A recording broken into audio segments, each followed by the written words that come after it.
Until midday, this is Mornings with Tim McMillan for Gareth Parker.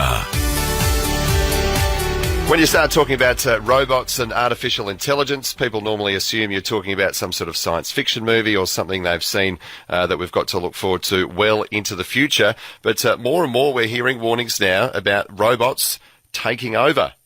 Certainly, Stephen Hawking has been warning about this for ages now, for years and years. He says that artificial intelligence will pose one of the greatest risks to mankind as we know it, and that we should stop investing so much time and money and resources into developing robots and artificial intelligence. It seems that others are certainly on that wagon too. Shara Evans is a technology futurist and CEO at Market Clarity and joins us this morning. Shara, good morning.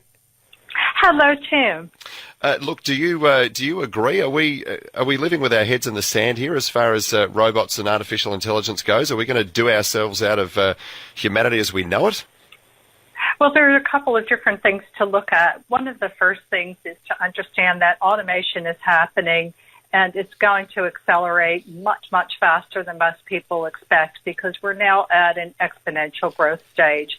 And when we talk about things like robots, we're also talking about artificial intelligence. And the fact is that if you look at any given job, there are aspects of it that can be automated. Some of them will be mundane things that we're really glad to get rid of. In other cases, it might be an entire job.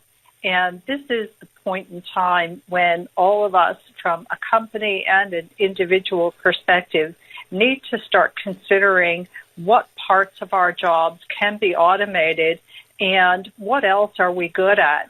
And there's a couple of other aspects to this. And the first is that there will be a lot of new jobs in the future. And I've been doing a lot of work on trying to define and describe what those jobs will be. And some of them are really cool, but people need to be reskilled to be able to take advantage of those jobs.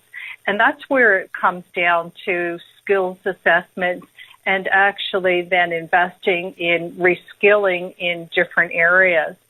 The trick is that it's happening at such an incredibly fast rate that there's a danger that many people will be caught out. I should say, Shara, a lot of the talk around robots today has come off the back of comments from the boss of Seek, the employment website Seek. I have to say, I'm wondering if it's because he hasn't found a way yet to employ robots through his employment website. Obviously, he hasn't yet, but he's saying that the advancements in robot technology in replacing humans in the workplace is going to trigger an employment crisis in this country. He wants companies and governments to take urgent action on this. In the article as well, we read quotes from Microsoft founder Bill Gates, who wants governments to impose a robot tax. I've got to say, yeah. I'm confused by that because some of his technology that Bill Gates has put on planet Earth has probably replaced thousands of jobs in his time. But Elon Musk as well, the founder of Tesla, he's calling for a robot tax as well. And yet the vast majority, correct me if I'm wrong here, Shara, of people in the workplace don't really see robots as a threat at this point in time.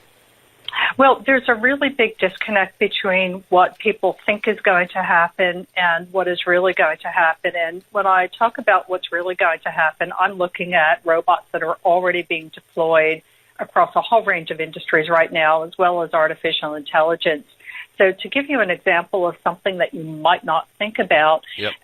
In the UK, there's an AI called Ross that's being used by a bankruptcy firm, and it's pouring through the thousands and thousands of documents that are involved in bankruptcy cases. And it's being used to distill information to the crux of the matter at hand. And it's not replacing jobs at this stage. It's actually being used as a complementary technology to the legal team to be able to do things cheaper and faster and more efficiently than they would if they had to read these thousands of documents by themselves. But there is also the potential for a lot of people that are in the paralegal field or legal assistant field who do this for a living to find that what they do has changed radically.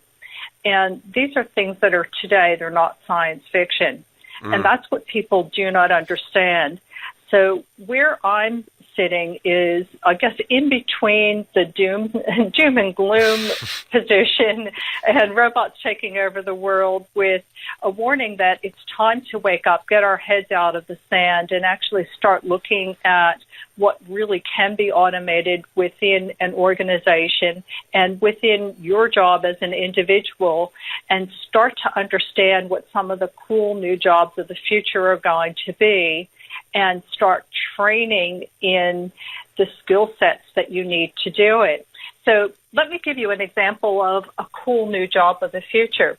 We're starting to see all these AIs that we're interacting with using our voice. There will be people that are actually digital avatar personality designers. You know, nobody wants that robotic voice that you were playing earlier.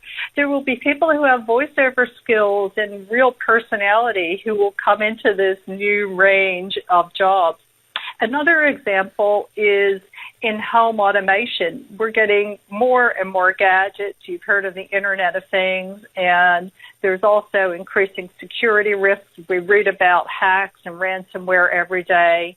There'll be a category of new jobs that involve things like home automation integration, including your smart fridge and your robot vacuum cleaner, and doing it in a way that protects you from a security perspective. Yep. There are also corporate jobs, lots and lots of them. I could go on forever, but I know we've only got a short time period. So it's not doom and gloom in terms of there will be no jobs. But if we don't train people and start understanding and defining what these new jobs are going to be, then we've got a big problem. Let's hope they don't have automated journalists anytime soon then, Shara. Well, they're already doing it. Stop it. Sorry, I'm only just telling you what's happening around the world. Some would argue we're already robots anyway, but that's an argument for another day. 92211 882 is our number. I would love to hear from you. Has your workplace been affected by robotics or automated technologies? Are you worried that your job could one day be taken over by a robot, a machine, or some sort of intelligence, some sort of digital technology? 92211 882 is our number. Shara, as you say, it's quite scary to think that a lot of the technologies you're talking about now and the stuff that can be done, the technology is already there. Well, that's it. And it's going to get more and more sophisticated over the coming years, and it's happening very, very fast. Shara Evans is a technology futurist and CEO at Market Clarity. Thanks for your time this morning. Appreciate it. Much enjoyed, Tim. Thank you very much. Thank you. That's Shara Evans.